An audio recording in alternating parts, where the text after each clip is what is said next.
এখন বিভিন্ন পশু দেখার জন্য আর জঙ্গলে বা চিড়িয়াখানায় যাওয়ার দরকার নেই।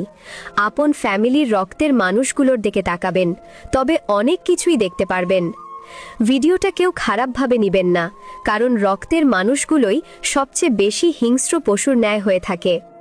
একটা বাস্তব কথা বলি, কোনো সন্তান যদি সৎ এবং বিনয়ী হয়, তাহলে ভাই বোন তো দূরের কথা, মা বাবাও সে সন্তানকে ঠকাতে ছাড়ে না। একাকিত্ব কোনো অভিশাপ নয়, বরং মানুষের এক আশীর্বাদ। যে একা থাকতে জানে তাকে আর কেউ নিয়ন্ত্রণ করতে পারে না। একাকিত্ব এনে দেয় আত্মবিশ্বাস, শান্তি আর স্বস্তি। ঋণ শুধু টাকার হয় না, কিছু মানুষের দেওয়া ব্যথায় এমন ঋণ যার কোনো মাসুল নেই, শুধু বয়ে বেড়াতে হয় সারা জীবন। মানুষের প্রতি টান যত বেশি, কষ্ট তত গভীর। তাই নিজের শান্তির জন্য সীমারেখা টানা জরুরি।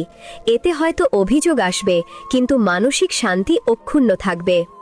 চোখে জল নেই, ঠোঁটে শব্দ নেই, তবু বুকের ভেতর হাজারো চিৎকার জমে থাকে। এটাই সহ্য করার আসল শক্তি। সুবিধার জন্য কাউকে ইউজ করা মানে তার অনুভূতিকে হত্যা করা। ভালোবাসতে না পারলে দূরে থাকুন, অন্তত মানুষটাকে ভেঙে দেবেন না। লেখাপড়া শেষ করা বেকার ছেলেটি জানে পরিবারের কথা ধারালো ছুরির চেয়েও ধারালো।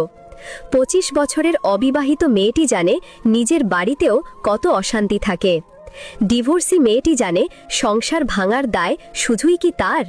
কালো মেয়েটি জানে গুণের কথা বললেও মানুষ রূপ খোঁজে। চাকরিহীন ছেলেটি জানে টাকা ছাড়া কেউ ভালোবাসার মূল্য দেয় না।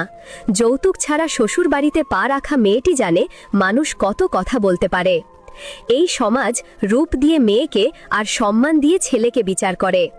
তো বন্ধুরা, ভিডিওটা যদি ভালো লেগে থাকে তাহলে প্লিজ একটা লাইক করে দিও, কারণ তোমাদের একটা লাইক আমাকে পরবর্তী ভিডিও বানাতে অনেকটা মোটিভেট করে।